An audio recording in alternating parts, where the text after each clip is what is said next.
इस आदमी ने पूरे 10 साल से अपने 150 किलो लोहे के जूते नहीं उतारे थे। जब उसने आखिरकार जूते उतारे तो उसकी मार्शल आर्ट की शक्ति और फुर्ती कई गुना बढ़ गई। वो अकेले ही अपराधियों के अड्डे में घुस जाता है, जहां उसका सामना 800 पेशेवर बॉडीगार्ड से होता है। अपने जूतों के बिना जैक हवा की तरह हल्का और घातक हो चुका था। वह एक ही वार में दर्जनों दुश्मनों को ढेर कर देता है। सारे बॉडीगार्ड उस पर टूट पड़ते हैं, पर जैक अकेला उन सब का सामना अपनी खतरनाक मार्शल आर्ट की शक्ति से करता है, जिसका अभ्यास वो पूरे 10 सालों से कर रहा था। उसने अपनी आयरन लेग कुंग-फू तकनीक से 360 डिग्री चक्कर काटकर लोगों के पैर कुचल दिए। उसके पैरों में हजारों पाउंड की ताकत थी। फिर बॉडीगार्ड मजबूत ढालें लेकर सामना करते हैं और जैक को घेर लेते हैं, लेकिन भले ही वह एक अविनाशी ढाल हो, जैक की केवल एक उड़ती हुई लात ने सबको चकनाचूर कर दिया था। फिर 800 गार्ड्स को हराने के बाद उसका सामना 3 टॉप लेवल के हथियारों से होता है। जैक अपनी आयरन लेग लोहे जैसी टांगों की शक्ति से सीधे एक लात से उनमें से एक को खत्म कर देता है। एक बलवान व्यक्ति ने पीछे से हमला करने की कोशिश की, लेकिन उसे ऐसा लगा जैसे यह मुक्का किसी पत्थर पर लगा हो। इसके तुरंत बाद उसे एक मुफ्त फ्रैक्चर पैकेज मिला और अंत में जैक के 2 फिंगर जेंट हमले ने उसे मार गिराया। तीसरा हत्यारा भी एक ही वार में ढेर हो गया। उसकी एक ऊंची लात ने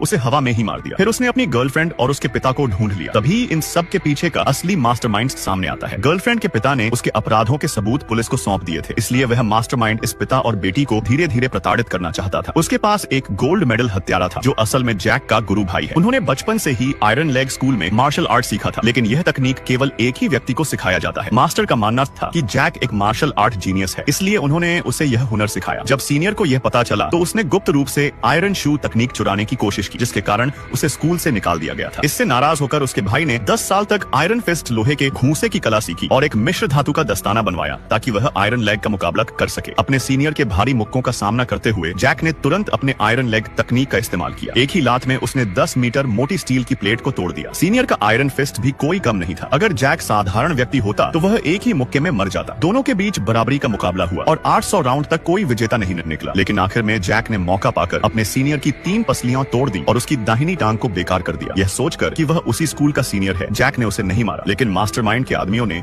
उसे मौके पर ही मार दिया। जैक जब बदला लेने के लिए आगे बढ़ा तो उसे भी दिल में एक गोली लग गई थी। सबने सोचा कि वह मर चुका होगा, लेकिन जैक बच जाता है क्योंकि उसका दिल दाईं ओर स्थित है। दुष्ट मास्टरमाइंड को खत्म करने के बाद उसने गर्लफ्रेंड और उसके पिता को बचा लिया। अंत में वह अपने गुरु भाई की राख को उसी पहाड़ी पर बिखेरता है जहां उन्होंने साथ में अभ्यास किया था, और फिर अपनी प्रेमिका के साथ एक खुशहाल जीवन